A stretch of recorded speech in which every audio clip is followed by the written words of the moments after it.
करायची सुरुवात तर तुम्ही बोलताय ना थोडं. चला हं. सगळ्यांना शुभ संध्याकाळ, शुभ संध्याकाळ, शुभ संध्याकाळ. आज आपण परत एकदा जमलेलो आहोत. दुपारी, संध्याकाळी आपण दोन्ही वेळेला सकाळी पण आपलं भगवद्गीता सुरू आहे आणि संध्याकाळी पण भगवद्गीता सुरू आहे. संध्याकाळचं जे भगवद्गीता आहे ते ब्रह्मर्षी पितामह पत्रीजींनी लिहिलेलं आहे आणि ब्रह्मर्षी शशिकांत जोशी सरांनी अनुवाद केलेला आहे. परवा सरांनी आपल्याला सुरुवात करून दिली आहे. काल त्यानंतर मी थोडंसं मधलं जे प्रस्तावनेतलं होतं ते काही घेतलेलं आहे आणि आजपासून आपल्याला सुचेता सहस्त्रबुद्धे मॅडम त्यांना परत एकदा आपण रिक्वेस्ट केल्या केल्या त्या हो म्हटलेल्या आहेत आणि आज आपण त्यांच्याकडनं हा अध्याय पूर्ण करून घेणार आहोत. तर त्या आणि मी असं दोघी मिळून हे पुस्तक विश्लेषण म्हणा किंवा वाचणार आहोत. तर सुचेता सहस्त्रबुद्धे मॅडम माझ्या घराजवळच राहतात. त्यामुळे माझ्याकडे एक कॉपी होती. मी लगेच माझ्या हं, मुलीला हं. बरोबर पाठवून दिली. मॅडम आधी लगेच मला हो म्हटल्या. नेहमी मॅडम असले की हो म्हणतातच आणि आपल्याला सदैव सेवा द्यायला तयार असतात. तर सुचेता मॅडम तुमचे खूप खूप आभार. दमयंती मॅडमनी जे ग्रुपवर म्हटलेलं आहे, चुकून त्यांनी सुवर्णा खिस्ती मॅडमना म्हटलेलं आहे 70 वर्षाच्या. त्यांचा काही गैरसमज झालाय. तर काल शशिकांत सरांबरोबर प्रश्न विचारताना मॅडमनी शंका विचारली होती. तर हं. या मॅडम आहेत दमयंती मॅडम, बघून घ्या. दमयंती मॅडम आहेत 75 का? मॅडम, 75. 75, 70 75 नाहीये. झाले. आणि सुवर्ण कीर्ती मॅडम, हे विवो कोण आहे? नाव सांगा, नाही तर आजही जावं लागेल. नम्रता म्हात्रे मॅडम, तुम्हाला नाव नीट लिहावं लागेल, नंबर घ्यावा लागेल. विवो कोण आहे? तुम्हाला परवा काढून टाकलं होतं, आजही काढून टाकलं जाईल. अनम्यूट करून नाव सांगा, नाव घालायचं असतं. तर सगळ्यात महत्वाचं मला मॅडम बद्दल सांगायचं आहे. मॅडम तर सदैव हो म्हणतातच आणि जे उत्साही म्हटलंय दमयंती मॅडमनी, दमयंती मॅडम आहात की? तर तुम्हाला लक्षात आलं का कोण आहे? दमयंती मॅडम ऐकताय का नाही? तर या मॅडम जे आहे ते तुम्हाला कोणालाच माहिती नाहीये. मॅडम अजून बरच गोष्टी करतात, इतक्या ऍक्टिव्ह राहतात. एकदा मॅडम तुम्ही आज कार्यक्रमाला सुरू करण्याआधी ते थोडस तुमची दिनचर्या सांगावी. मॅडम लवकर उठतात, पहाटेचा कार्यक्रम करतात, फिरायला जातातच हो. नुसत्या फिरायला जात नाही तर त्या सेवा देतात, हास्य क्लब चालवतात आणि हे सगळं करत करत त्या आजही शिकतात. बाहेर ऑफलाईन जाऊन शिकतात. आजही त्यांना फोर व्हीलर गाडी शिकायची आहे आणि बरंच काहीही मी कधी फोन केला तरी या कुठेतरी सेमिनारला असतील. यांना पीएचडी पण करायची होती. पीएचडी साठी सुद्धा त्यांनी बरीच धडपड केली. म्हणजे मॅडमचा जो उत्साह आहे ना, म्हणजे एक शैलजा मॅडम आपण बघतो की नाही, तर त्यांच्यापेक्षा मला असं वाटतं की मॅडम जास्त उत्साहित आहेत. कारण मॅडम शैलजा मॅडम अजून 65, यांचं 75 आणि त्या पण अशा एनर्जी वाईज आपण कोणीही शैलजा मॅडमशी जसं कंपेअर करू शकणार नाही. त्यांच्या इतकं आपल्या कोणालाच झेपणार नाही. तसंच सुचेता मॅडम एवढं आपल्याला कोणालाही झेपणार नाही. तर आज मॅडम जरा सांगतीलच, पण खूप मॅडम बरंच काही करत असतात आणि सदैव ऍक्टिव्ह राहतात, सदैव. तर हे खूप मॅडम पासून घेण्यासारखे, जे मी पण नेहमी मनाला एक सूचना देत असते, बाबा मॅडमनी गाठलीये तरी एवढ्या ऍक्टिव्ह आहेत.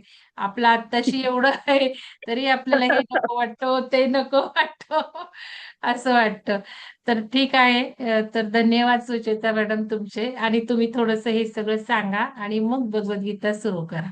तर धन्यवाद तुमचे, सुरू करू शकता मी तुम्ही. धन्यवाद मंगल मॅडम. आणि अजून तुम्ही. महत्वाचं सांगायचं होतं, हं. आता बघा मॅडमनी गोंधळून गेल्या का? बिलकुल गोंधळून गेल्या नाही. त्यांना जर बॅकग्राऊंड बदला म्हटलं, माहिती नाही म्हणाल्या, पण लगेच सांगेल तसं करून बघते म्हणाल्या. करून बघते म्हणाल्या आणि त्यांना जमलं. तर सगळ्यांनी एकदा टाळ्या वाजवू.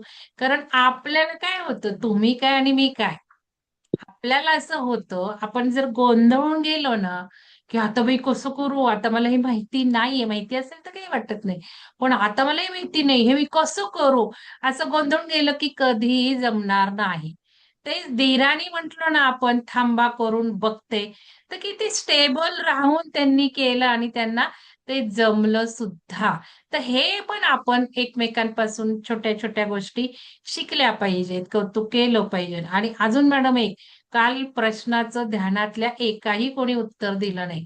मी माफी मागते सगळ्यांची, मी उशीर केला काल, बोलता बोलता बोलता उशीर झाला. कदाचित तुम्ही ध्यान केलंही नसेल, पण आज तुम्ही तेच ध्यान घ्या. सुलक्षणा मॅडम, तुम्ही तेच ध्यान शेअर करा. काल मी मुद्दाम रेकॉर्डिंग झालेलं आहे तर ठेवलंय, कट नाही केलं, कारण त्याच्यात एक वेगळा आस्पेक्ट काल मी घेतला ध्यानाच्या. तर सुलक्षणा मॅडम, आज ते ध्यान पुढे ओढून घ्यायचं नाही तर मी आहेच आहे. आणि तेच ध्यान करायचं. प्रश्नाची उत्तर आली तर ध्यान घ्यायचं, नाही तर ध्यान बंद. दुपारी काही घ्यायची गरज नाही ध्यान. तर चला सुचित्रा मॅडम, सुरू करा. तुम्हाला स्पॉटलाइट देते. हो. नमस्कार मंगल मॅडम. आता मॅडमनी म्हटल्याप्रमाणे मी थोडक्यात माझ्याबद्दल माहिती देते. दासबोधात रामदासांनी म्हटलं आहे, आपुली आपण करीजो स्तुती तो एक मूर्ख. ज्यांनी दासबोध वाचला असेल त्यांनी दुसऱ्या दशकामध्ये बघा रामदासांनी काय म्हटलंय ते. पण तरी सुद्धा मॅडमचा योग्य तो मान ठेवून मी थोडक्यात माझा परिचय देते. मी मुंबईहून 3 वर्षापूर्वी इथे आले आणि मी मुंबईमध्ये जन्म, माझा सगळं शिक्षण पण मुंबईत झालं. लग्न झालं तेव्हा मी BSc होते. पण नंतर मिस्टरांचं मला खूप पुश मिळाला की त्यांचा आग्रह होता मी आणखीन शिकावं. म्हणून नंतर मी लहान 2 मुलं असताना LLM पर्यंत शिकले.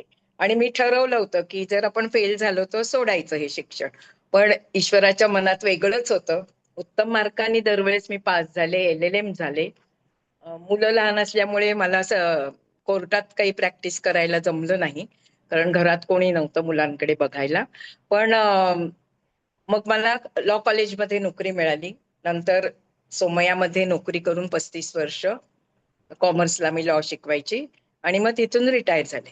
आणि मॅडम म्हणाल्या तसं मुलं लहान असतानाच म्हणजे सगळं मला करायची आवड आहे, अजूनही ती आवड आहे. बेकिंग, कुकिंग, चायनीज, ते टेलरिंग पण शिकले. मुलं छोटी होती तेव्हा काय चालतं मुलांना, म्हणजे कपडे माझे व्हायचेच चांगले, पण तरी नखरे नसतात. मग किती 10 वर्षाची मुलं होईपर्यंत मी शिवलेले कपडे घालायची. अशा सगळ्या गोष्टी मी करून बघितल्या. आणि काहीही नवीन करायला निघालं किंवा कसलीही जाहिरात आली की मला वाटतं आपण हे करावं, आपण हे करावं. पण परमेश्वराची कृपा आहे, सगळ्यामध्ये तुम्हाला यश देतो, त्यामुळे हे सगळं शक्य होतं. तर आता मॅडमनी आपल्याला सांगितलंच आहे की मी आणि मॅडम दोघी मिळून ब्रह्मर्षी पितामह पत्रीजी यांचं जे श्री कृष्ण अमृत हे जे पुस्तक आहे, त्याच्यामध्ये त्यांनी भगवद्गीतेचं सार विज्ञानाची कास धरून, विज्ञानाची जोड देऊन भगवद्गीतेचं सार सांगितलेलं आहे. आणि त्याचा भावानुवाद ब्रह्मश्री शशिकांत जोशी यांनी केलेला आहे. त्या दोघांना मी वंदन करते. तसेच मंगल मॅडमनी मला ही संधी दिली. गीतेसारख्या कठीण विषयावर, वाचन का होईना तरी सुद्धा कठीण विषयावर वाचन करणं सुद्धा काही सोपं नाहीये. तर ती संधी मला मिळाली. ईश्वराची, द्वारकाधीशाची कृपा आहेच. त्या द्वारकाधीशाला सुद्धा मी वंदन करते. आणि आपल्या आजच्या सत्राला मंगल मॅडम थँक्स. आणि दुसरं, दासबोध तुम्ही वाचला असेल तर त्याच्यात पहिल्याच दशकामध्ये रामदास स्वामींनी वक्त्यांना पण धन्यवाद दिले आहेत. रामदास स्वामी म्हणतात, मी वक्त्यांना पण धन्यवाद देतो. तुम्ही आज इथे आलात आणि मी जे सांगते ते ऐकायला तयार आहात. तर कारण स्वामी म्हणतात, रामदास स्वामी म्हणतात की वक्तेच नसतील तर श्रोतेच नसतील, सॉरी, वक्ते नाही, श्रोत्यांना मी अभिवादन करत आहे. कारण वक्त्याची महत्व केव्हा असतं, श्रोते असतील तर, ऐकायला कोणीतरी पाहिजे तरच वक्ता यशस्वीपणे बोलू शकतो. रामदास स्वामींनी म्हटलेलं आहे की कुठचंही भाषण करताना, कुठचंही काय करताना आधी तुम्ही श्रोत्यांना वंदन करा, कारण त्यांच्यावरच तुमचं वक्ते पण अवलंबून आहे. त्यामुळे मी सर्व श्रोत्यांना सुद्धा अभिवादन करून आपण सुरुवात करूया. मॅडमनी मला सांगितलेलं आहे की आपण जो दुसरा अध्याय आहे त्यातील काही, भगवद्गीतेचा दुसरा अध्याय, त्यातील वेचक श्लोक जे आहेत ते इथे पत्रीजींनी घेतलेले आहेत, तेच आपण वाचन करणार आहोत. आता अध्याय दुसरा, त्यातला 3रा श्लोक आहे. क्लब्यम मास्म गमः पार्थ नैतत्त्वयुपपद्येत क्षुद्रम हृदय दौर्बाल्यम त्यक्त्वोत्तिष्ठम परंतप. याचा अर्थ श्रीकृष्ण अर्जुनाला म्हणत आहे. म्हणजे आधीच्या ह्याच्यामध्ये पहिल्या जो सुलक्षणा मॅडमनी वाचला त्या पहिल्या अध्यायामध्ये संपूर्ण युद्धभूमीचं वर्णन आहे. युद्धावरती कसे सगळे आता आपापली अस्त्र आणि हे पाजळून तयार आहेत युद्ध करण्यासाठी. आणि दुसऱ्या ह्याच्यामध्ये सांख्ययोगामध्ये अर्जुन ते सगळं बघतो आणि मग त्याला समोर कोण कोण दिसतं. द्रोणाचार्य आहेत, कृपाचार्य आहेत, पितामह भीष्म आहेत, सगळे आपले भावकीतले लोक आहेत, चुलत बंधू वगैरे. अरे आपण आता ह्यांना मारायचं, ह्यांना मारून काय आपल्याला पुण्य लाभणार नाही आणि आपण पापाच्या खाईतच जाऊ. म्हणून तो गर्भकळीत होतो आणि धनुष्य टाकून देतो, खाली ठेवून देतो. तेव्हा श्रीकृष्णाने त्याला उपदेश केलेला आहे. आणि मॅडमनी आपल्याला काल सांगितलंच आहे की भगवद्गीता श्रीकृष्णाने कशाला सांगितली, कशाला लिहिली. महाभारतातलं कुरुक्षेत्रावर चालणारं युद्ध कसं झालं ते सांगण्यासाठी नाही, तर तुम्ही स्वतः तुम्हाला तुमच्यातला आत्मा सापडावा आणि त्या आत्म्यापर्यंत जाण्याचा मार्ग तुम्हाला सापडावा, ह्याच्यासाठी ते सगळं तत्वज्ञान या भगवद्गीतेमध्ये लिहिलेलं आहे. तर सकाळी आता मॅडम वाचतातच आहेत, किस्ती मॅडम, त्यांचे पण तेव्हा ते तुम्ही ऐकलंच असेल. तर आता भगवद्गीता अध्याय 2 मध्ये 3रा श्लोक हवा झाला. आणि तेव्हा पार्थ तो श्रीकृष्ण अर्जुनाला म्हणतोय, हे पार्थ, हे अर्जुना, तुझ्यामध्ये इतकी नपुंसकता, क्लेब्य म्हणजे नपुंसक माणूस, तुझ्यामध्ये इतकी नामर्दता, नपुंसकता कुठून आली? आणि तू तू क्षत्रिय आहेस आणि युद्ध करणं हे तुझं काम आहे, युद्ध करणं हे तुझं कर्तव्य आहे. तर ते सोडून तुझ्या हृदयामध्ये इतके क्षुद्र आणि तुच्छ भाव कुठून आले? तर ते जे क्षुद्र आणि तुच्छ भाव तुझ्यामध्ये आलेले आहेत त्याचा तू त्याग कर, उठ आणि युद्धासाठी तयार हो. तात्पर्य काय? हे पार्थ, नपुंसक नामर्द होऊ नको, हे तुझ्यासाठी अजिबात योग्य नाही. हृदयाच्या तुच्छ दुर्बलतेचा त्याग करून युद्ध करण्यासाठी सिद्ध हो. पुढे पत्रीजी महाराजांनी म्हटलंय, हृदयाची दुर्बलता, अधैर्य, नपुंसकता या सर्वांचा मनात प्रवेश होतो तेव्हा बुद्धी काम करेनाची होते. जेव्हा आपण हतबल होऊन जातो, आपल्याला भीती वाटायला लागते किंवा आपण शंका घेतो आपण हे काम करावं की नाही, याविषयी जेव्हा आपण शंका घेतो तेव्हा आपली बुद्धी काम करेनाशी होते, विचक्षणा ज्ञान नष्ट होते. यासाठी स्वतः अद्वितीय वीर असलेला आणि शत्रूंचा सहज नाश करू शकणारा अर्जुन सुद्धा आपल्या आतमध्ये, हृदयामध्ये असलेल्या दुर्बलतेला शरण गेलेला आहे आणि युद्ध करायला नको, नको मी नाही युद्ध करत, हा त्याने अनुचित असा निर्णय घेतलेला आहे. एका बुद्धिमान व्यक्तीने कधीही वर्तमान परिस्थितीला शरण न जाता अंतिम लक्ष्यावरच आपली दृष्टी ठेवली पाहिजे. यातलं सार काय आहे की आपल्याला मनामध्ये वाटतं की नको करूया, नको जाऊया, लोक काय म्हणतील, जमेल की नाही, इथपासून हजार शंका मनामध्ये येतात. पण त्याच्याकडे आपण दुर्लक्ष करायचं. त्याला जर आपण महत्व दिलं तर आपल्या हृदयामधले आपलं जे कमकुवतपणा आहे त्याचा आधार घेत आहोत आपण, किंवा तो जास्त झाला आहे असे समजावे. आणि म्हणून आपण आपलं कर्तव्य काय आहे त्याच्यावरती नेहमी लक्ष केंद्रित करावं. आता विज्ञानाचा संबंध इथे कुठे येतो? तर पत्रीजी महाराज म्हणतात की धर्मयुद्ध हाच अंतिम विजयाचा मार्ग आहे. जीवनाच्या लढाईमध्ये जेव्हा आपण हार मानून मागे जाऊ लागतो तेव्हा आपली पावले आपण धैर्याने पुढेच टाकली पाहिजे, तरच आपल्याला ध्येय गाठता येते. आपल्या लक्ष्यापर्यंत, ध्येयापर्यंत आपण केव्हा पोचतो? आपण हृदयाच्या दौर्बल्यतेला नष्ट करतो हृदयातील आणि कणखरपणे उभं राहून आलेल्या परिस्थितीशी सामना करतो आणि योग्य तो मार्ग काढतो, तरच आपण ध्येयापर्यंत जाऊ शकतो.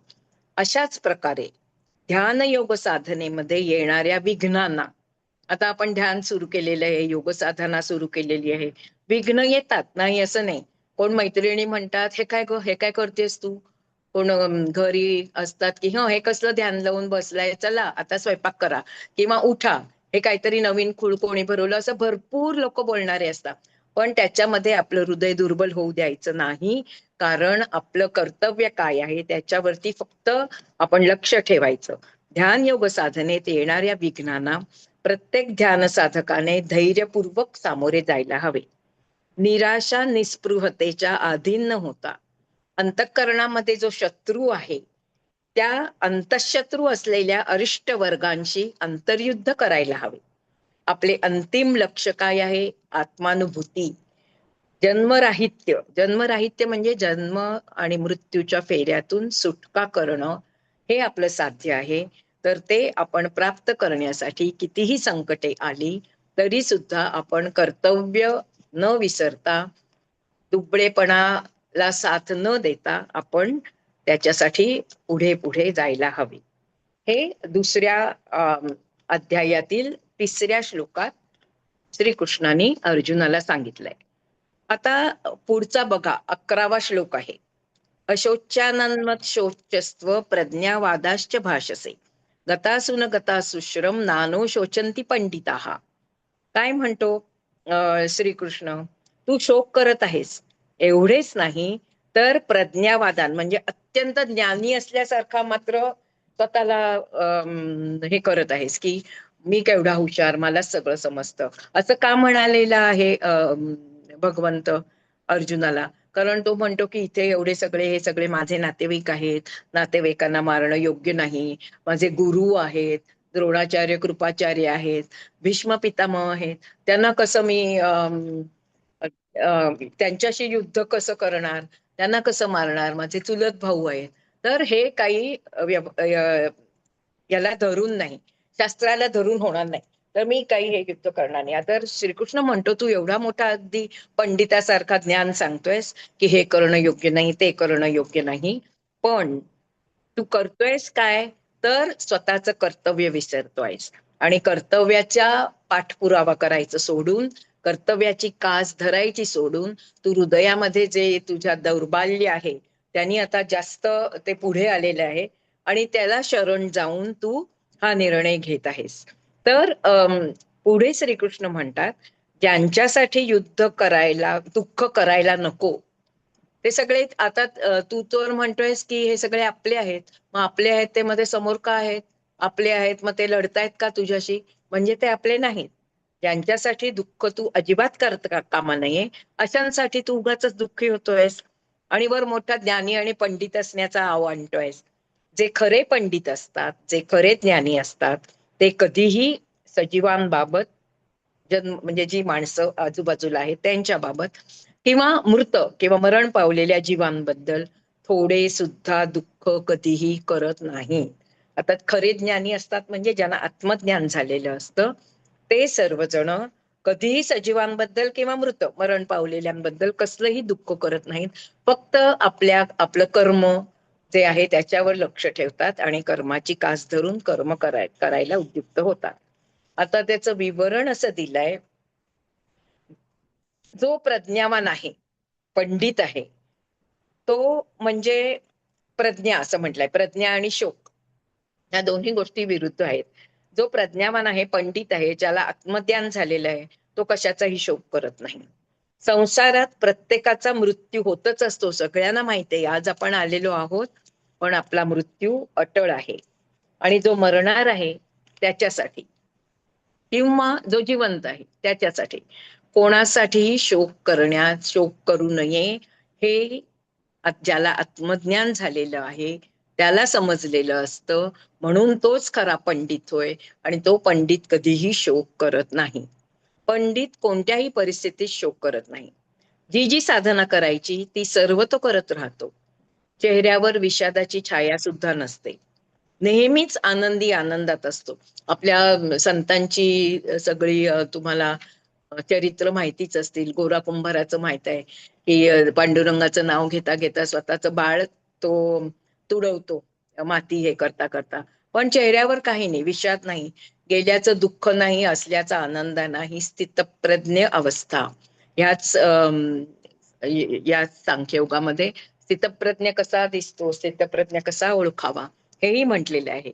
म्हणजे जो कशाचीही काळजी करत नाही, नेहमी सगळ्या परिस्थितीत आनंदी असतो आणि येणाऱ्या परिस्थितीला कशीही परिस्थिती असो, संकट येऊ दे, काही येऊ दे, दुःख असू दे, आनंदाने समोर जातो.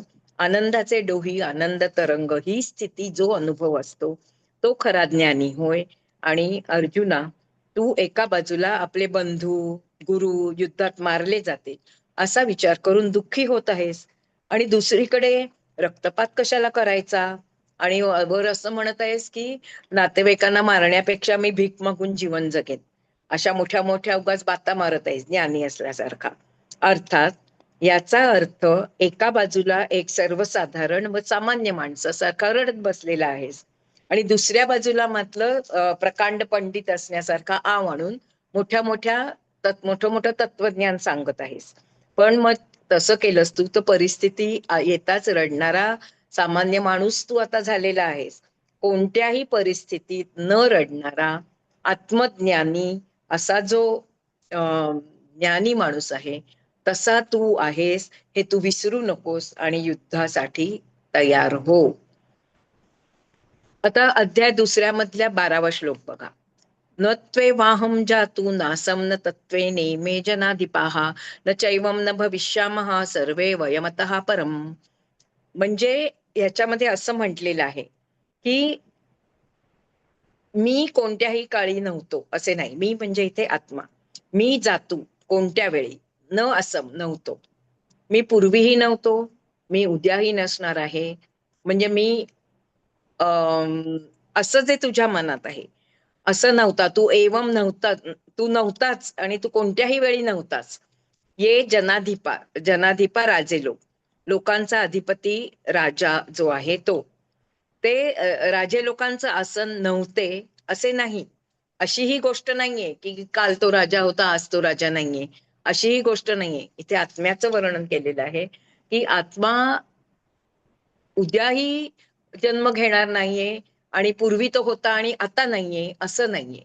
पूर्वी होता तो मृत्यू पावला नाहीसा झाला असं नाहीये, आणि उद्या तो जन्म घेणार आहे उद्या तो असणार आहे असं पण नाहीये. तर आता एवढं तू लक्षात घे की पूर्ण भविष्यामध्ये पुढील कालखंडामध्ये पुन्हा पुन्हा तू राहणार नाही, किंवा पुन्हा पुन्हा एखादी गोष्ट राहणार नाही असा विचार तू करू नकोस. त्याचं विवरण पत्रीजीने असं केलंय, शरीर बनण्यापूर्वी सुद्धा आत्मा होता. आत्मा फक्त आपल्याला आपलं शरीर धारण करतो कारण त्याला त्याची ओळख हवी असते, म्हणून आत्मा कोणतं तरी शरीर धारण करतो.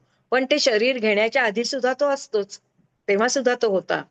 शरीर नष्ट झाल्यानंतर सुद्धा फक्त शरीर नष्ट होतं, आत्मा असतोच. आत्मा शरीराला सोडून जातो पण त्याचा नाश होत नाही. शरीराचा मूळ मालक आत्माच आहे. एवढेच नाही तर आत्म्याचे मूल तत्व शरीर कधीच होऊ शकत नाही. आत्म्याची तात्कालिक भौतिक सावलीच शरीर असते, तात्पुरता आश्रय घेतलेला असतो शरीराचा आत्म्याने. आत्मा अविनाशी असतो, देह मात्र नाशवंत असतो. आत्मा नित्य आहे, देह अनित्य आहे. आत्मा शाश्वत आहे. आणि तू, मी किंवा हे सर्व समोरचे लोक, हे ह्यांना तू आत्मस्वरूपात बघ. त्यांचा आत्मा आहे. तुला असं वाटतंय ना की मी त्यांचा वध करीन मग ते सगळे मरतील, तर तसं होणार नाहीये. फक्त त्यांची शरीर नाहीशी होतील, पण ते शरीर सोडून त्या सगळ्या तुझ्या नातेवाईकांचे आत्मे मात्र अस्तित्वात राहतीलच. म्हणून तू ऐक की हे सर्व राजे, सर्व समोरचे जे आहेत ते शाश्वत आत्मस्वरूप आहेत. आपण सर्वजण यापूर्वी होतो, अस्तित्वहीन कधीच नव्हतो, आणि भविष्यामध्ये आपले अस्तित्व नसणार आहे असंही नाहीये. नेहमी सदा सर्व काळ अस्तित्वात असणारे आत्मे आहोत आपण. त्यामुळे तू नातेवाईकांचा वध केल्यामुळे ते नाहीसे होतील आणि तुला पाप लागेल ह्याचा शोक करू नकोस. आपण सर्व जीव आत्मवत आहोत असे भगवान श्रीकृष्ण अर्जुनाला सांगत आहेत. काहीतरी करून, आई कसं लहान बाळाला समजा एखादं मूल म्हणालं, शाळेत जाताना मुलं रडतात, बहुतेकांचा अनुभव असेल, तर आपण किती त्यांना गोष्टी सांगतो, अगं असं कर तसं कर, हे आहे ते हे, आणि शेवटी ते मानतात. तसं आता इथे प्रत्यक्ष श्रीकृष्ण भगवान अर्जुनाला अनेक प्रकारे अनेक गोष्टी सांगून वेगवेगळ्या प्रकारे त्याला युद्धासाठी तयार करत आहे. 13वा अध्याय बघा. देहिनो अस्मिन् अन्यथा देहे कौमारम यौवनम जरा तथा देहांतर प्राप्तिर्धी तत्र न मुह्यति. ज्या प्रकारे जीवात्म्याला या देहात, जेव्हा आत्मा एखादा आपण बघितलं की आत्मा शरीर धारण करतो, तो अविनाशी आहे, तो अमर आहे. तर जेव्हा आत्मा शरीर धारण करतो तेव्हा त्या शरीराला बाल्यावस्था येते, मग आपण लहान असतो, त्याच्यानंतर तरुण होतो, वृद्धावस्था येते, म्हातारपण प्राप्त होते. हे जेवढं साहजिक आहे तेवढंच एक देह सोडून दुसऱ्या देहामध्ये आत्म्याने प्रवेश करणे हे तेवढंच साहजिक आहे. आणि तेच आपण सर्वांनी त्याचाच विचार केला पाहिजे, तेच मानलं पाहिजे. आता पुढे याच्यामध्ये पत्रीजी म्हणतायत की आपण लहान होतो, लहान लहानपण बालपण संपलं आपलं, आपण वयात आलो, तरुण झालो, म्हणून आपण ढसढसा रडलो का, ओ माझं बालपण गेलं, बालपण गेलं, आता मी काय करू. नाही, कारण तारुण्यामधील नवीन नवीन आपल्याला नवीन प्रकारचं आयुष्य जगायला मिळालं. ते झाल्यानंतर लग्न होतं, मुलं बाळे होतात, आणखीन नवीन प्रकारचं आयुष्य. मग आपण सर्व झाल्यानंतर मुलांच्या हातात सोपून आपण वानप्रस्थाश्रमासारखं जीवन जगायला लागतो. पण म्हणून आपण रडत नाही की आता माझं तारुण्य गेलं, आता माझं हे गेलं, आता माझं ते गेलं, मी काय करू. म्हणजे आत्मा जेव्हा देहामध्ये असतो तेव्हा त्या देहाला 4 स्थिती असतात. बालपण असतं, कौमार्य असतं, तरुणपण असतं, वार्धक्य असतं, आणि मग शेवटी त्याचा मृत्यू होतो. पण त्याच्यासाठी तो आत्मा किंवा ती व्यक्ती रडत बसत नाही. जीवात्मा शिशुरूपात आपल्या जन्माची म्हणजे जीवनाची सुरुवात करतो. मातेच्या आईच्या मऊ मुलाया मांडीवर ते बाळ हळूहळू महिने वर्ष आपल्या बालपणाचा अनुभव घेत असतं. शैशवावस्थेनंतर किशोरावस्था येते, यौवन येतं, त्यानंतर प्रौढावस्था येते आणि म्हातारपण, आणि शेवटी मृत्यू. हे सगळं आपल्याला माहित आहे आणि त्याच्यासाठी आपल्याला खेद नाही, खंत नाही. आपण त्या सगळ्या स्थिती आपण स्वीकारलेल्या असतात. एका दशेचे रूप दुसऱ्या दशेत जात असतं. एक बालपण संपून तारुण्य, तारुण्य संपून प्रौढावस्था, असं आपण एक एक टप्पे पार करत जात असतो. वयाच्या या एका मुक्कामामध्ये शरीर जसे असते ते दुसऱ्या मुक्कामात गेल्यावर बदलून जातं. आठवा बालपणाचं रूप, आठवा यौवनातलं, आठवा प्रौढ झाल्यावर हळूहळू केस पिकू लागतात, दमणूक व्हायला लागते, चष्मा लागतो. हे सगळे आपली स्थित्यंतर आपण बघितलेली आहेत. पण त्याचं आपल्याला दुःख होतं का? आपल्याला माहितीये की या अवस्था येणारच आहेत. हे रूप, हे शरीर अशा प्रकारच्या परिवर्तनाचा स्वीकार का करत असते? आपण त्या त्या अवस्थांमध्ये असा शोक करत नाही, कारण हे परिवर्तन होणारच आहे हे आपल्याला माहिती असतं. आणि हे परिवर्तन होणे हा शरीराचा सहज धर्म आहे. हे आपल्याला हे आपल्याला माहिती असतं. म्हणून आपण त्याच्यामुळे खचून जात नाही. कारण आपल्याला आत्मधर्म, आपण मृत्यूचा शोक करतो. कोणी गेलं की, किंवा कधी कधी काही वेळेस जसजसा मृत्यू जवळ येतो तसतशी आपल्याला भीती वाटायला लागते. का? कारण आपल्याला आत्मज्ञान अजून झालेलं नाहीये. आत्मज्ञान झालेलं नाहीये, त्यामुळे आत्मा अमर आहे, आपण फक्त शरीर सोडून जाणार आहोत. आणि आत्मा अविनाशी आहे आणि तो तसाच राहणार आहे. दुसरं शरीर आपल्याला मिळणार आहे, दुसरं शरीर आपण घेणार आहोत. हे याचं ज्ञान आपल्याला होत नाही, कारण आपण अज्ञानी आहोत त्या अवस्थेमध्ये. आता बाल्यावस्थेत, यौवनावस्थेत घडलेल्या काही मुख्य मुख्य घटना आपल्याला बालपणी, तरुणपणी किंवा ती म्हातारपणी सुद्धा पूर्वीचं आठवत असतं. त्या घटनांचा अनुभव घेत असतानाचा काळ, तसेच शरीर नसून सुद्धा ते सगळे अनुभव आठवणींच्या रूपात आपण बरोबर घेऊन पुढे जात असतो. बालपणाचे रूप जाऊन तारुण्यात वेगळे रूप प्राप्त होते, यौवनाचे रूप जाऊन म्हातारपणाचे वेगळे रूप प्राप्त होते. त्याच प्रकारे मृत्यूमुळे सुद्धा हा देह गेल्यावर देही आणखी एक देह धारण करेल. देही म्हणजे देहात असलेला आत्मा. मृत्यूनंतर देही म्हणजे देहात असलेला आत्मा आणखीन दुसरा देह धारण करेल. जीवात्मा या शरीराच्या अनुभवासंबंधी परिपूर्ण होण्यासाठी या सर्वाचा भार पेलत असतो. आणखी एक भौतिक देह तो धारण करत असतो. याचा अर्थ देहाची स्थिती आता आहे तशीच देहांतर स्थिती सुद्धा आहे. चार प्रकारच्या, आपण 5 प्रकारच्या अवस्था बघितल्या देह असताना. तर ती देहांतर ही सुद्धा एक स्थितीच आहे, याला संलग्न अशी स्थिती आहे. त्यामुळे बालपण, तरुणपण, म्हातारपण जशा देहाच्या स्थिती सहजच आहेत, तसंच आणखी एक शरीर धारण करणे ही त्याच्याच पुढची स्टेप आहे, असं का नाही आपण समजत. पण जो आत्मज्ञानी आहे तो मात्र हे जाणून असतो. त्यामुळे तो मृत्यूचा शोक करत नाही आणि धीराने प्रत्येक अनुभवाचा स्वीकार करतो. ज्याने आत्मानुभव घेतला आहे, आत्मसत्य अनुभवले आहे, तो कधीही कोणत्याही मोहात पडत नाही. एक नवीन देह प्राप्त करणे निश्चित आहे हे तो जाणून असतो. म्हणून मृत्यूसाठी तो शोक करत नाही, मृत्यू येणार म्हणून घाबरत नाही. नेहमी तटस्थ राहतो किंवा हसतमुख असतो. सुख दुःख समे कृत्वा लाभालाभौ जयाजहा अशी त्याची परिस्थिती असते. तर हे अर्जुना, ते समोरचे सगळे जे आहेत ते मरतील ह्याचा शोक तू करू नकोस आणि युद्धासाठी तयार हो. आता पुढचा पत्रीजींनी ह्या पुस्तकामध्ये घेतलेला जो अध्याय आहे तो 19वा अध्याय आहे.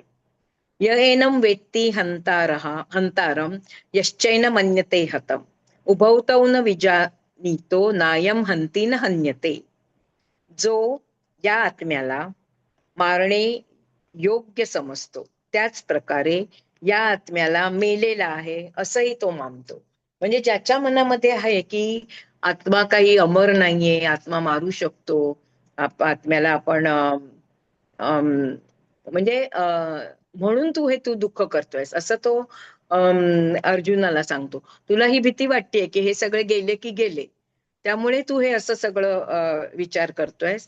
पण तू हे लक्षात ठेव की या आत्म्याला मारण्यायोग्य किंवा मेलेला मानतात ते सर्वच जण अज्ञानी असतात. म्हणजे जर तुझ्या मनात आता संदेह आहे की समोरच्या त्या शरीरामध्ये जो आत्मा आहे त्याला तू मारणार आहेस, असा वृथा अभिमान आहे तुझा, ते शरीर नाहीस होणार आहे पण आत्मा राहणार आहे. आणि जो अशी समजूत असते ज्याची, जशी तुझी समजूत झाली आहे की आत्म्याला तू मारण्यायोग्य समजतोयस किंवा वध झाल्यानंतर आत्मा मेला असं तू समजणार आहेस, तर त्याचा अर्थ असं जे समजतात ते अज्ञानी असतात. कारण काय, आत्मा मरत नसतो आणि तो मारला जात नाही. याचं विवरण पत्रीजी असं करतायत. आपण म्हणजे केवळ शरीर नाही आहोत, आपण अंतरात्मा आहोत, आतला आत्मा आहोत. हे आपल्याला आधी कळलं पाहिजे. शरीराला मारल्यावर सुद्धा आत्मा मारला जात नाही, तो ब्रह्मांडामध्ये विलीन होतो. आत्मा फक्त शरीर सोडून देतो, शरीरातून बाहेर पडतो तो आणि ब्रह्मांडामध्ये विलीन होतो आणि दुसऱ्या शरीराच्या शोधात जातो, जर त्याला मोक्ष मिळाला नसेल तर. तोच ते सगळं स्वर्ग नरक मोक्ष ते सगळं वेगळं तत्वज्ञान आहे, त्यात आपण आता पडूया नको. तर शरीराला मारल्यावर सुद्धा आत्मा मारला जात नाही, आत्मा फक्त शरीरातून बाहेर पडतो. प्रत्येक जन्मात आत्मा शरीरात प्रवेश करतो, प्रत्येक मृत्यूनंतर आत्मा शरीराच्या बाहेर पडतो म्हणजे शरीराचा त्याग करतो. आपण अनेक अनेक जन्म घेतलेले असतील त्याचप्रमाणे आपण घेतलेल्या सर्व जन्मांमधून बाहेरही पडलेलो आहोत. आत्मा मारत नाही, मरत नाही, हे समजणे हेच खरे ज्ञान आहे आणि ह्यालाच आत्मज्ञान म्हणतात.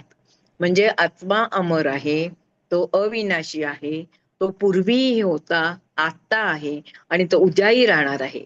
त्याला कोणी मारू शकत नाही आणि तो चिरंतन असं सत्य आहे आत्मा म्हणजे. तर हे ज्याला समजलाय त्याला आत्मज्ञान झालाय असं आपण म्हणूया. फक्त आणि हे न समजणारा मात्र अज्ञानी असतो आणि फक्त अज्ञानी माणूसच आत्म्याला आपण मारणार आहोत आणि आत्मा मारला जाणार आहे असं समजतात. मग हे अर्जुना, तू अज्ञानी आहेस का?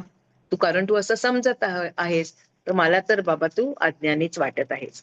तर हे अज्ञान तुझे जाऊ दे आणि ते धनुष्य उचल आणि युद्धाला तयार हो. 20वा अध्याय. न जायते म्रियते वा कदाचिन नायम भूत्वा भविता वा न भूयः अजो नित्यः शाश्वतो अयम पुराणो न हन्यते हन्यमाने शरीरे. हा आत्मा कदाचित कधीही न जायते जन्माला येत नाही किंवा मरत नाही, जन्म घेऊन तो पुन्हा पुन्हा फक्त तो मारला जात नाही, पुन्हा पुन्हा जन्म घेत नाही, अनेक वेळा मारला जात नाही, कारण तो अविनाशी असाच आहे. अजन्म आहे, अजन्मावरती म्हटलेलं आहे. अजन्मा म्हणजे ज्याचा जन्म होत नाही असा तो आहे. नित्य आहे, कायम राहणार आहे, तो अनित्य नाहीये, शाश्वत आहे. आता शाश्वत म्हणजे तो कधीच नाहीसा होणार नाहीये, तो तिथे असणारच आहे, तो आहेच तिथे. शरीर फक्त कायम राहणार नाहीये, शरीर फक्त शाश्वत नाहीये, अशाश्वत आहे. त्यामुळे अं, मारल्यानंतर शरीर नाहीस होतं, शरीर जाळून पण टाकतात नंतर आत्म्याने सोडल्यानंतर. म्हणजे शरीर नष्ट होतं, आत्मा नष्ट होत नाही, आत्मा मारला जात नाही, आत्मा जन्माला येत नाही, मरतही नाही. अशा प्रकारे कधी असणार कधी नसणार, आज आहे उद्या नाही असं आत्म्याचं नाहीये. मनुष्याचं आहे, आपलं आहे, आज आहे उद्या नाही, उद्याचा भरोसा नाहीये इथे काही. त्यामुळे आज आहे उद्या नाही कोणाचं आहे? शरीराचं आहे, आत्म्याचं नाहीये. उद्या जरी शरीर आपलं नाहीसं झालं तरी सुद्धा आत्मा राहणारच आहे. त्यामुळे आत्मा जन्माला येत नाही, मरत नाही. आज आत्मा जन्माला आलाय आणि आत्मा आता मरणार आहे, हे कधीच, हा विचारच बरोबर नाहीये. अशा प्रकारे कधी असणार नाहीये, कधी झालेलं नाहीये आणि पुढेही कधी होणार नाही. आत्मा जन्माला येत नसतो, तो असतोच. तो नाशवंत नाही, सनातन आहे, मारत नाही, मारला जात नाही. देह नष्ट झाल्यावर सुद्धा आत्म्याचा नाश होत नसतो. त्याचं विवरण बघा काय केलेलं आहे. हा स्वतःला आत्मा म्हणणारा देही, जो देहामध्ये राहतो त्याला देही हा शब्द वापरलेला आहे. स्वतःला आत्मा म्हणणारा देही भूतकाळात सुद्धा होता, भविष्य काळातही असणार आहे.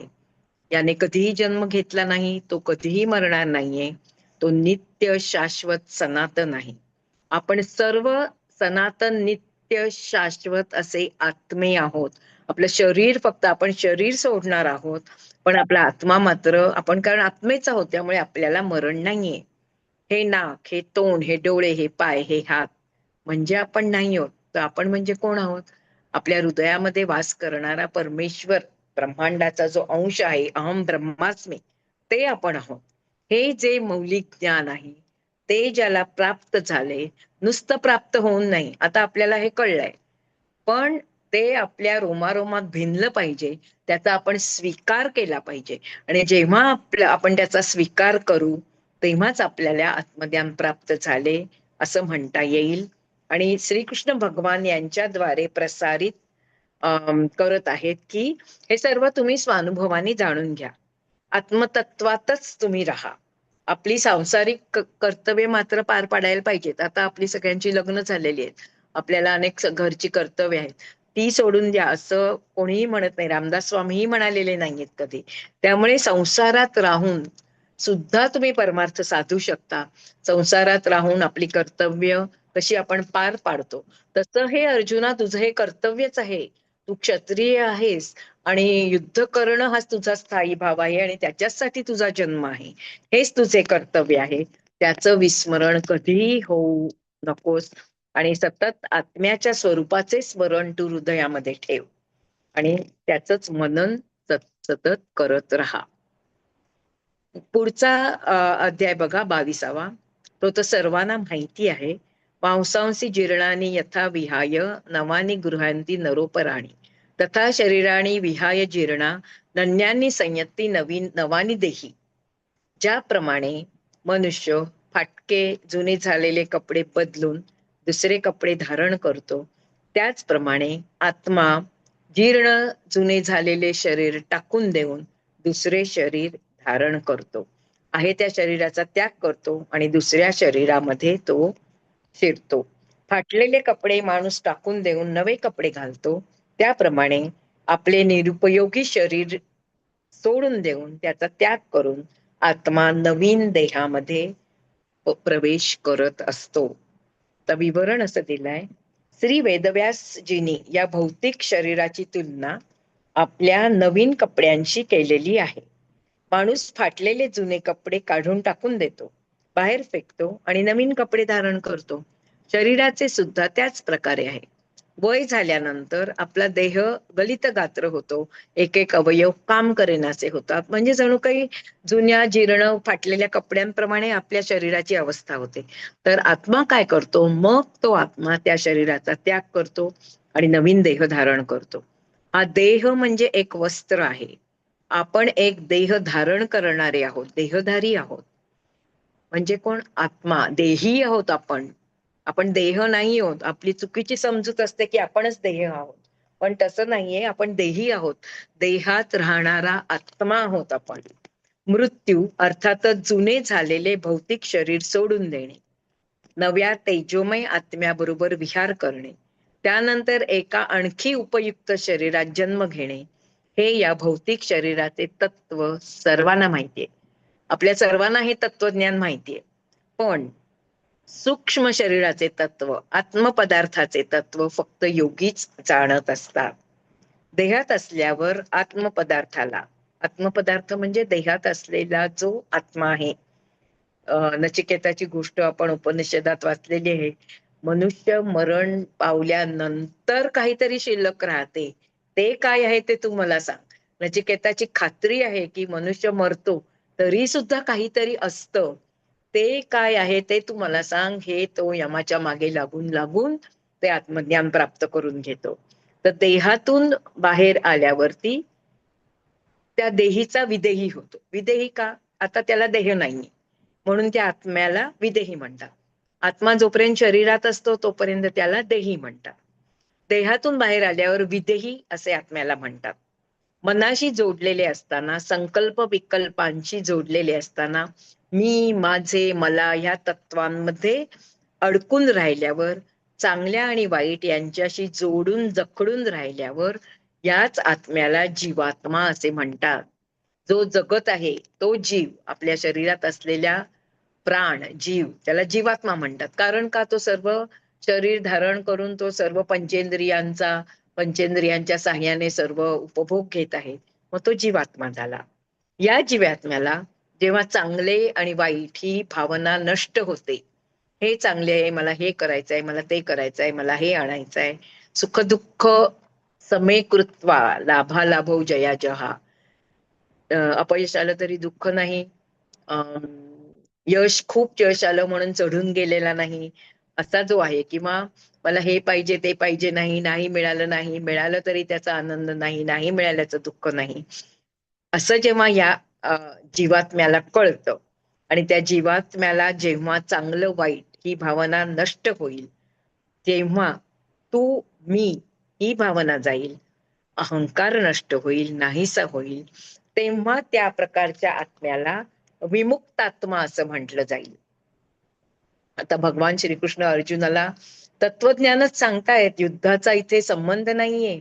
आपल्याला पुष्कळदा माझी पण अशी समजूत होती की गीता म्हणजे सगळं युद्धाचं वर्णन त्याच्यात जास्त असेल, पण तसं नाहीये. सगळं तत्वज्ञान युद्धाचा संदर्भ घेऊन किंवा युद्धाला हाताला धरून ते तत्वज्ञान अर्जुनाला भगवान श्रीकृष्ण सांगत आहेत, अर्जुनाला सांगत आहेत. याचा अर्थ ते आपल्या सर्वांना सांगत आहेत. इथे अर्जुनाची तुलना सामान्य माणसाशी केलेली आहे, कारण तो युद्ध करायला तयार नाहीये. तेव्हा तो भगवान श्रीकृष्ण अर्जुनाला सांगत आहेत की जेव्हा तू मी भावना नष्ट होईल, अहंकार नष्ट होईल, तेव्हा जो जीवात्मा आहे तो विमुक्तात्मा होईल. सगळ्यातून तो मुक्त झालेला असा जीवात्मा. प्रत्येक जीवात्म्याला सुद्धा जन्म परंपरा क्रमात विमुक्तात्मा व्हायचेच आहे. जो निश्चित विमुक्तात्मा सर्वांना विमुक्त करण्याचा निश्चय करतो, तो विमुक्त आत्मा परमात्म्याच्या रूपात उद्धरित होईल. म्हणजे जेव्हा आपण आपला जो शरीरात जीव आहे, जो जीवात्मा आहे, त्या जीवात्मातून आपण जेव्हा विमुक्तात्मा होऊ, तेव्हा आपण परमात्म्याच्या अगदी जवळ आलो असं समजायला हरकत नाही. आणि हळूहळू आपण परमात्म्याची विलीन होऊ. तर भगवान श्रीकृष्णांना श्री वेदव्यासजी यांना, भगवान श्रीकृष्णांना श्री वेदव्यासजी यांना परमात्मा म्हणतात आणि अर्जुनाला जीवात्मा म्हणतात. श्रीकृष्णाने काय म्हटलेलं आहे? अर्जुनाला जीवात्मा म्हटलंय आणि भगवान श्रीकृष्णाला परमात्मा म्हटलेलं आहे. परमात्मा उन्नत अत्युच्च स्थितीत परिवर्तन झालेला जीवात्मा म्हणजे परमात्मा असतो. एक निश्चित जीवात्मा आपल्या पहिल्या काही जन्मात जन्म लागतात परमात्म्याशी विलीन होण्यासाठी. पहिल्या काही जन्मात एक साधा जीवात्मा आपल्या पहिल्या काही जन्मामध्ये एका साध्या सुध्या भोळ्या भाबड्या आत्म्याप्रमाणे राहत असतो. दुष्टांच्या संगतीस दुष्ट प्रभावामुळे दुष्टात्म्यात परावर्तित सुद्धा तो होऊ शकतो.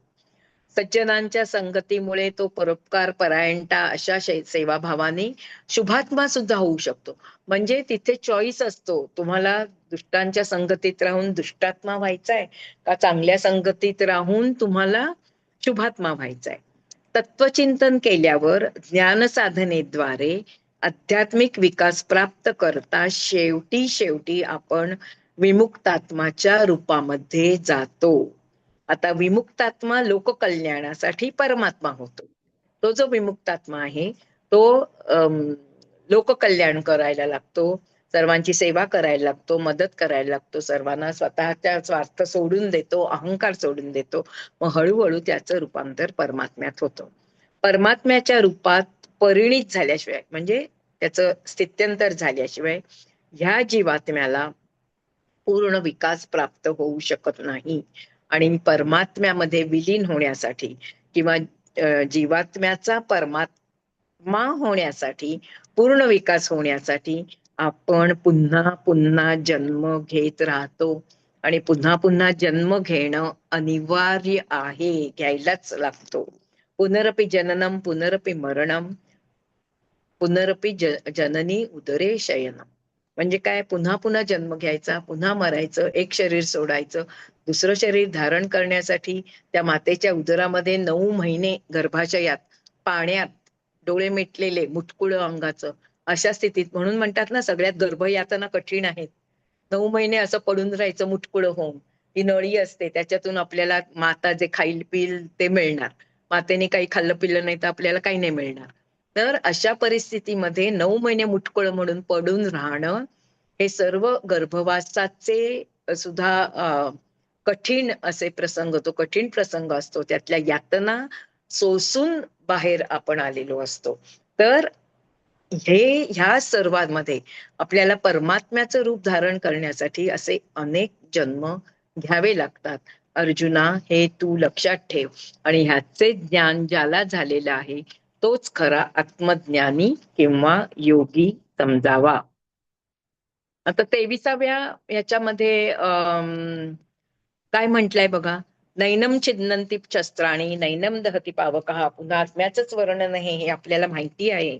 नैनम छिन्नन्ति शस्त्राणि नैनम दहति पावकः न चैनम क्लेदयन्त्यापो न शोषयति मारुतः. म्हणजे आत्मा हा कसा आहे, नैनम छिन्नन्ति शस्त्राणि, ज्याला शस्त्रांनी मारू शकत नाही आपण. नैनम दहति पावकः, अग्नी ज्याला जाळू शकत नाही. जल पाणी वगैरे सुद्धा भिजवू शकत नाही, बुडवू शकत नाही पाणी. आणि हवा त्याला सुकवू शकत नाही, किंवा हवा त्याला वावटळीतून इकडे तिकडे घेऊन जाऊ शकत नाही, सुकवू शकत नाही. असा तो आत्मा आहे. या आत्म्याला शस्त्र कापू शकत नाही, आग जाळू शकत नाही, पाणी भिजवू शकत नाही आणि वायू सुकवू शकत नाही. विवरण काय आहे, आपले हे शरीर पंचमहाभूतांपासून बनलेले आहे. तह्यते ते इति देह. आता देह शब्द कुठून कुठून कसा आलाय बघा, आपल्याला पत्रीजींनी सांगितलेलं आहे. दह्यते, दह्यते म्हणजे ज्याचं दहन होऊ शकतं, जे जळू शकतं, तो देह. जाळण्या योग्य असलेली वस्तू म्हणजे देह. दह्यते ते देह हा. म्हणून या शरीराला देह असं म्हणतात. भौतिक शरीर पाण्याने भिजते. वारा भौतिक शरीराला सुकवू शकतो. आपण पाण्यात पडलो, पाण्यात हे झालं, साधं आपण झाडांना पाणी घालत असलो तरी पाण्यात भिजू शकतो. आपण भौतिक शरीर असतं ते वारा त्याला सुकवू शकतो. पंख्याखाली उभं राहिलं, वाळले कपडे किंवा वाळलं आपलं शरीर, तर वारा सुकवू शकतो. शरीर शस्त्राने कापले जाऊ शकते, परंतु आत्मा कसा आहे, नैनम छिद्दन्ति शस्त्राणी, शस्त्राने कापला जाऊ शकत नाही, अग्नीने जाळला जाऊ शकत नाही. मग मनुष्य गेल्यानंतर जे आपण प्रेतदहन करतो ते फक्त ते शरीर जाळत असतो, आत्मा कधीच सोडून गेलेला असतो. लक्षात येत आहे ना? हे ज्ञान ज्याला परिपूर्ण अवस्थेत, हे ज्ञान होऊन जो परिपूर्ण अवस्थेत गेलेला आहे, परमात्म्यामध्ये विलीन झालेला आहे, तो खरा ज्ञानी होय. अग्नीने जाळला जाऊ शकत नाही, पाण्याने भिजत नाही, वाऱ्याने वाळत नाही, असा तो आत्मा आहे. आज भौतिक काया, पंचभौतिक शरीर नष्ट करू शकणारी ही सर्व तत्वे आत्म्याला मात्र काही करू शकत नाही. अग्नी, वारा, पाणी शरीराला त्याच्यावर त्याचा परिणाम होतो, शरीरावर होतो, आत्म्यावर होणार नाही. अर्थात देहाचा स्वभाव धर्म वेगळा आहे, आत्म्याचा स्वभाव धर्म वेगळा आहे. देहाचे गुण वेगळे, आत्म्याचे गुण वेगळे, भौतिक शरीर वेगळं, आत्मा वेगळा, देह भिन्न, देही भिन्न. देही का म्हटलंय? देहात असलेला तो आत्मा, तो देही. दोघेही वेगवेगळे आहेत, दोघेही भिन्न भिन्न आहेत.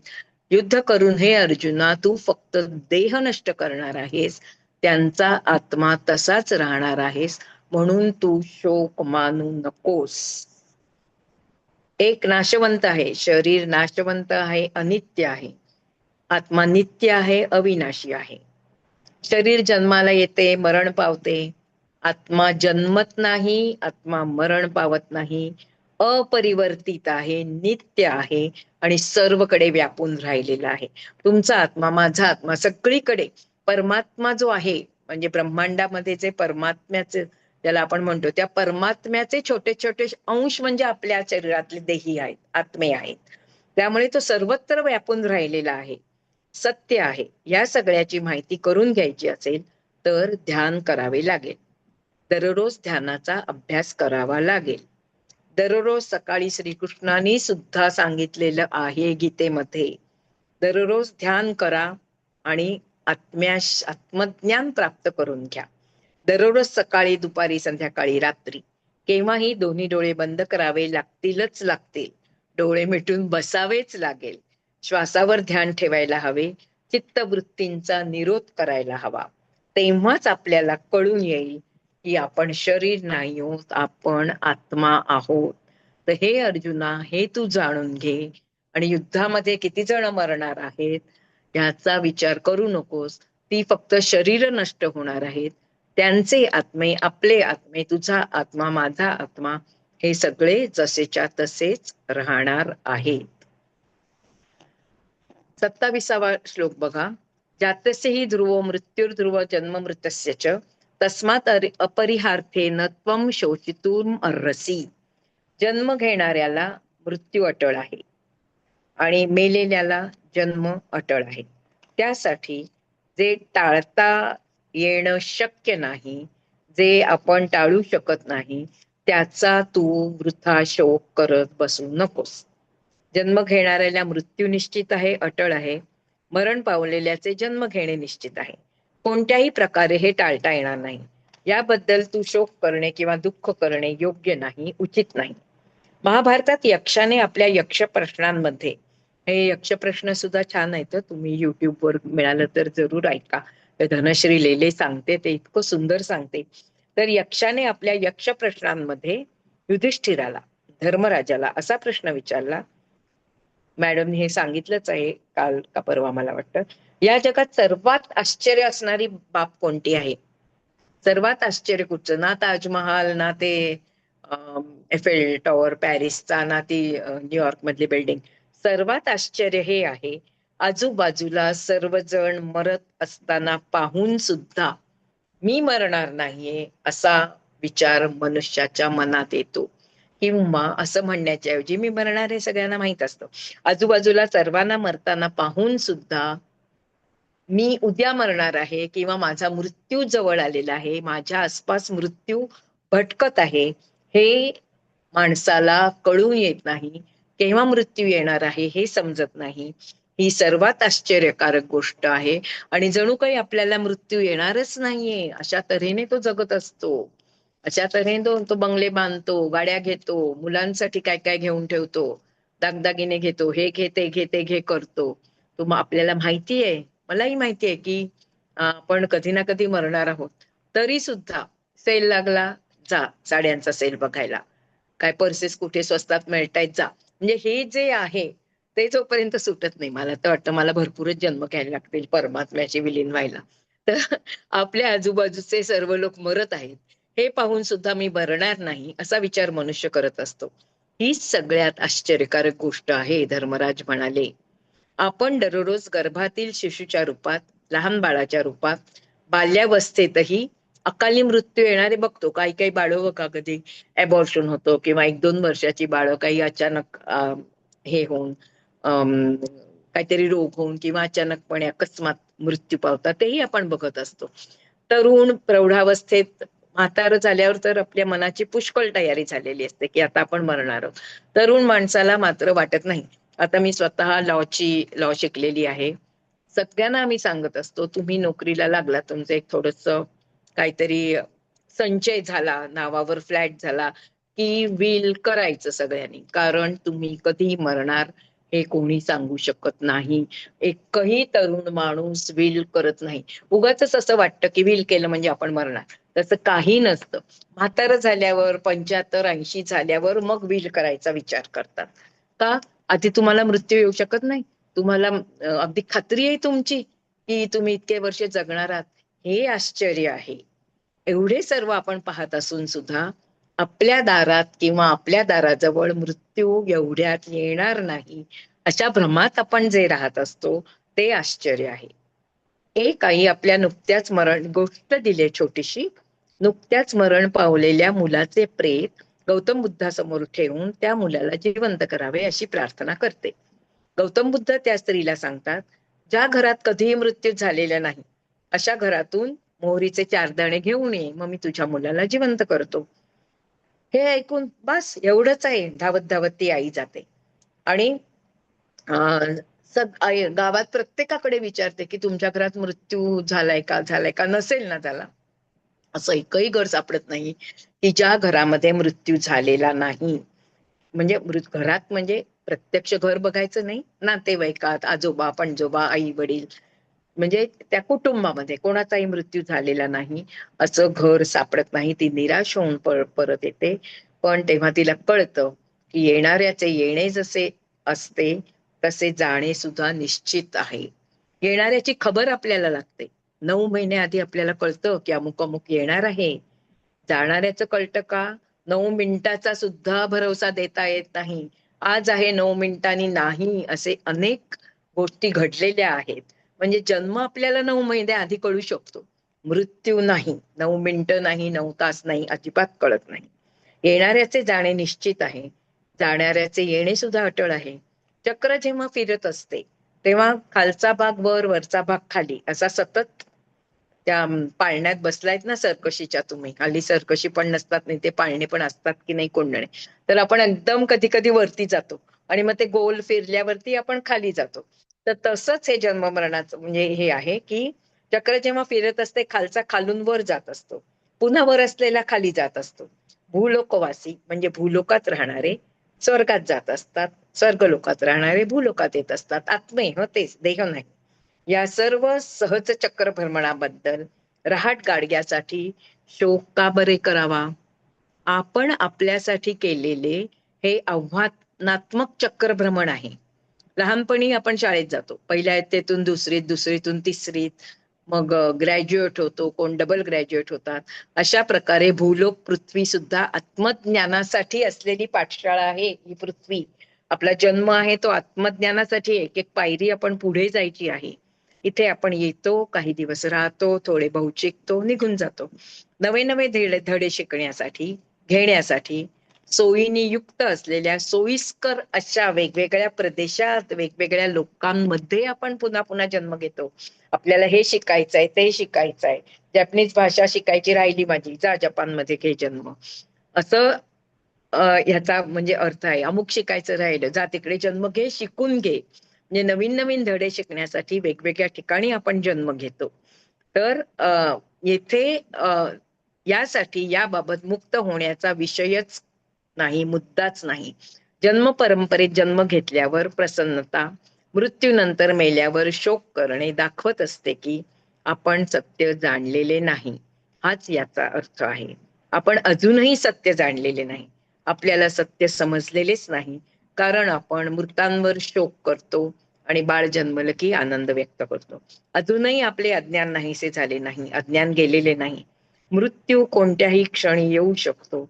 यासाठी प्रत्येक क्षण तुम्ही संपूर्णपणे जगा. पूर्णार्थाने प्रत्येक क्षण जगा. प्रत्येक क्षणात पूर्ण रूपाने जगणाराच ब्रह्मज्ञानी आहे. निस्संदेह निश्चित पंडित आहे. आपले येणे आपले जाणे आपल्या चांगल्यासाठी होत असते. हे निर्माण करणारे मॅडम सांगतात तसे आपणच आहोत. आपणच हे सगळं निर्माण करत आहोत.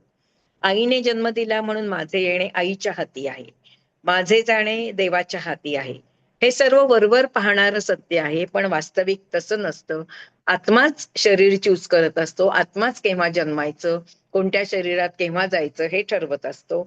आणि आत्माच देह जीर्ण झाला की किंवा देह राहण्यायोग्य राहिला नाही की त्याला सोडून जाण्याचा निर्णय सुद्धा आत्म्याचाच असतो. म्हणून सूक्ष्म दृष्टी, दिव्य दृष्टीत, वास्तवात या सर्व गोष्टी असत्य आहे. घ्यायचं का मॅडम पुढे? ध्यान घ्यायचंय का काय करायचंय? ध्यान घेऊयात. बरं मॅडम, चालेल. हम्म. आशा करते सर्वांना समजलं असेल. हो, छान समजलं, छान सांगितलं. खूप छान सांगताय मॅडम, खूप आणि छान. नेहमीप्रमाणेच छान खूप छान. गोड आवाज आहे आणि छान अप अँड डाऊन चढ उतार करत सांगता. हम्म. आणि आपण मगाशी जे ललिता पवार मॅडम साठी सांगितलं, ललिता पवार मॅडम आहात की नाही तुम्ही? हो, ललिता पवार मॅडम. ललिता पवार मॅडम आहेत का? दमयंती पवार. हा, सॉरी. दमयंती. माझं काम दमयंती. चालत चालत ऐके. दमयंती मॅडम आहात का नाही? तुम्ही सुवर्णा खिस्ती मॅडम बद्दल बोललात, आपण शैलजा मॅडमचं कौतुक केलं आणि आपण ह्यांचं सुचेता मॅडमचं कौतुक केलं. पण याचा अर्थ असा नाही सुवर्णा खिस्ती मॅडमला लिहिलंय तर त्या काही कमी आहेत. त्या पण तशाच आहेत. सुवर्णा खिस्ती मॅडम सुद्धा 3-3 तास प्रवास करून, नोकरी करून सगळीकडे त्यांची धडपड असते. मला त्यांना बऱ्याचदा सांगावं लागतं, हे करू नका, ते करू नका, जरा धडपड कमी करा, फोकस्ड राहा, सगळं शिकलंच पाहिजे असं काही नाही, प्रत्येक कोर्सला आलंच पाहिजे असं काही नाही. तर त्यांना तुम्ही जे काही लिहिलेलं आहे ते लागू पडते, फक्त वयाचं नाही लागू पडलं. म्हणून मी वयाच्या बाबतीत सुचेता मॅडमना बोलले आणि शैलजा मॅडम तुमचंही कौतुक केलं. पण सुचेता मॅडम 75 वर्षाच्या आहेत. तुम्ही ऐकताय ना शैला मॅडम? शैलजा मॅडम ऐकताय का झोप लागली का काम चालू आहे, काय आहे? शैलजा मॅडम ठीक आहे, ते असतील इकडं तिकडं कामं करत. तर सगळ्यांचंच आहे. सुवर्णा मॅडम सुद्धा खूप ऍक्टिव्ह आहेत, नवीन आहेत आणि नोकरी करत असून त्या कोर्टात नोकरी करतात. त्यांचंही उद्या सकाळी मॅडम तुम्ही जरा थोडंसं सांगा. आपण तुमचं सुरुवातीचं रेकॉर्ड करतोय ना, तर उद्या तुम्ही सुरुवातीला ओळख करून द्या तुमची. तुमचं किती तास प्रवासात जातो, त्या प्रवासात तुम्ही काय काय करता, घरी कितीला पोहोचता, घरी पोहोचल्यानंतर कसा स्वयंपाक करता, हे सगळं सांगा. आणि शनिवार रविवार काय सुट्टीत मिळतो तेही काय करतात ते पण सांगा तुम्ही. तर चला सुचेता मॅडम खूप खूप धन्यवाद. आणि मला काही ध्यान घ्यायची इच्छा नाहीये. कालचं ज्यांनी ध्यान केलंय त्यांनी प्रश्नाचं उत्तर द्या. नसेल तर रेकॉर्डिंग आहे, ते रेकॉर्डेड झालं आहे, ते करा. प्रश्नाचं उत्तर आलं तर ध्यान, नाही तर दुपारी तरी ध्यान नाही. सकाळी माहिती नाही सुवर्ण मॅडम काय करतात त्या. कशासाठी ध्यान घ्यायचं जर तुम्हाला प्रश्नांची उत्तरं द्यायची नाही, ध्यानामध्ये अवेअरनेस नाही ठेवायचा, तर शक्यतो ध्यान दूर ठेवलेलंच आहे. तुम्ही करा ते ध्यान ज्यांना करायचंय त्यांनी. कारण झोप होते ध्यानामध्ये असं म्हणजे लक्षात आलंय. दुपारी सुद्धा आता काय झालंय, उन्हाळा खूप आहे ना, त्यामुळं डोळ्यांवर झोप येते आणि मग ध्यानामध्ये झोप होते, असं होतं ते. बघू पावसाळ्यात सुरू झाल्यावर. ज्यांना करायचंय करा आणि प्रश्नाचं उत्तर द्या त्या ध्यानामध्ये जे विचारलंय ते. 2 नंबरचा जो म्हणजे शेवटचा जो आहे ना 4 आकडा, त्याच्यात रेकॉर्डिंग आहे. तर हे या पुस्तकाचं रेकॉर्डिंग मिळेल तुम्हाला, मला जसा वेळ मिळेल तसा. आता सुद्धा मी उद्याचं जे काही प्रोग्राम होणार आहे, उद्या भाग 4चा ऑनलाईन दिवस पंचतत्व चिकित्साचा एक राहिलाय, तो मला घ्यायचा आहे. त्याच्या पीपीटी जरा मी बघतेय. तर या पुस्तकाला काही कॉपीराईट नाहीये आणि परमिशन घेतलेली आहे. तर ते रेकॉर्डिंग मिळेल तुम्हाला, फक्त पेशन्स ठेवा. चला, धन्यवाद सुचेता मॅडम, भेटूयात हो. उद्या. मॅडम, एक गोष्ट त्या हा दमयंती मॅडम सांगायची राहिली. गेल्या महिन्यात हा गाण्याचा क्लास लावलाय मी आणि गाणं शिकणार आहे आता. बघा, गाणं पण शिकतायत त्या. अजून बऱ्याच गोष्टी दमयंती करतायत. मॅडम तुम्ही हो, जरा हो, आठवून सांगा त्यांना, हो, हो, सगळ्यांना, चालेल. दमयंती मॅडमना असं नाही, सगळ्यांना. उद्या हो, आहेच, तुम्ही लिहून काढा काय काय. कारण हो, काय आहे ना, घेण्यासारखं आहे मॅडमची धडपड सगळी, आणि उत्साहाने करतात त्या. आणि असा उत्साह आपल्याला हवा आहे. फक्त शॉपिंग बिपिंग म्हटलं ते नकोय आता आपल्याला. हो, ते नको आहे, पण ते माझं जात नाहीये पण अजून. मॅडम किती फ्रेश होऊन येतात बघा प्रत्येक कार्यक्रमाला. छान येतात मॅडम, पहाटे असू नाही तर कधीही असो, बघितलं की फ्रेश वाटतं. पण मॅडम, द्या काय तूळ काय. रास आहे ना, तूळ रासाचं ते तूळ राशीचं ते जाणार नाही. अच्छा, श- असं म्हणू शौकीन नका असते मॅडम. तूळ. तुम्ही आता थोडस एक बदलायला पाहिजे. म्हणजे मला हो, तुमच्याबद्दल म्हणायचंय, तुम्ही हो, खूप म्हणा निगेटिव्ह मॅडम. बोलता तुमच्याबद्दल. आता सुद्धा हम्म. काय म्हणालात, एक वाक्य असं टाकून गेलात ती की जाणार कसं नाही या म्हणून. जन्मी आपल्याला तर हो, हो, या जन्मी माझं हे होणारच नाही, कित्येक हो, जन्म मला म्हणाले. लागतील. एक दिवस, एक क्षण सुद्धा पुरेसा होतो माहिती का आपल्याला हो बदलायला. मॅडम. आपोआप होतं, असं काही नाहीये. ते काल जोशी सर पण तेच म्हणाले, मी त्यांना नाही, विचारलं असं होतं ते. असं आता तुम्ही शिकलायत ना, कॉन्शियसली हो, टाळायचं. बरं, म्हणून गेल्यानंतर 10 वेळा कट करा, आता डोळे मिटून कट कट करा कट 2 कट. वाक्य हो आजची. मॅडम, करीन करीन नक्की. हो, करा, कारण त्याशिवाय ऊर्जा बदलणार नाहीये. हो, आपण आपल्याला कमी नाही लेखायचं. ठीक आहे, चला, धन्यवाद. चल. भेटू उद्या. धन्यवाद सगळ्यांचे सर्वांना, धन्यवाद. तुम्ही श्रोत्यांना येताय, पण धन्यवाद. ऐकताय. धन्यवाद मॅडम, खूप छान धन्यवाद. सांगितलं. हो, धन्यवाद सुचित्रा ताई, खूप छान सांगताय. हो, अहो, थँक्यू. शैलजा मॅडम तुमच्या कौतुकाबद्दल चाललं होतं, तुम्ही ऐकलंच नाही. रेकॉर्डिंग काय मध्ये हो? ऐका, रेकॉर्डिंग मध्ये ऐका. आता हो. सुद्धा परत तुम्ही जॉईन, हम्म. तुम्ही नसताना झालं कौतुक. तुम्ही आल्यावर आता मी रिवाइज करत होते, पण तुम्ही ते ऐकलं नाही. आता रेकॉर्डिंग मध्ये ऐका. बरं. आणि आपल्याकडं आहेत का या, अ, बघते, स्नेहलता मॅडम आहेत का? स्नेहलता मॅडम अगं, काल आश्चर्य होतं. काल बघितलंस का तू कोण जॉईन झालं होतं? माहिती मला, मीच सांगितलं जॉईन व्हायला. हो, स्नेहलता बरं. मॅडमची, हो. मीच सांगितलं होतं जॉईन व्हायला. स्नेहलता मॅडमची काल कितवी अॅनिव्हर्सरी झाली? अर्चना मॅडम आहात का तुम्ही? नाही तर त्यांना बोलायला हवं. अर्चना मॅडम, स्नेहलता मॅडमची कितवी अॅनिव्हर्सरी झाली काल लग्नाची? 54 वर्ष पूर्ण 54वी झाले. अॅनिव्हर्सरी झाली, 54वी. 54 पूर्ण झाले. मग, छान. आणि किती अभिनंदन. उत्साही आहे त्या सुद्धा बघा, सकाळी पहाटे उठून कार्यक्रम अटेंड करतात. आता होते का नाही? तर त्या पण हो, तशा आता होती, उत्साही पण आहेत. मोबाईलचं चार्जिंग संपल्यामुळे बंद झालं त्याचं. ओके, त्याही उत्साहीच आहेत. तर आपल्याला आपलं एकमेकींचं सांगून मोटिवेशन करायचंय. मी ऐकलं सगळं, शेवटपर्यंत ऐकत होते. सुचित्रा सहस्त्रबुद्धे मॅडम हो, खूप छान हो, सांगतायत. मला हो, त्यांचा अभिमान वाटतो आणि खूप छान समजतायत. तुम्हाला खूप धन्यवाद. हो. ऐकतच राहावंसं वाटतंय. आम्ही सगळ्यांनी ऐकलं. नवीन आमच्या घरात फॅमिली आली आहे, माझ्या वहिनी आल्या, भाऊ, त्यांनी सगळ्यांनी ऐकलं. स्वर्गच भरलेला आहे. थँक्यू, चला, थँक्यू. उद्या सुवर्ण मॅडम तुम्ही तुमचं पण सांगा. चला, धन्यवाद. धन्यवाद. धन्यवाद मॅडम, धन्यवाद. धन्यवाद सर्वांना.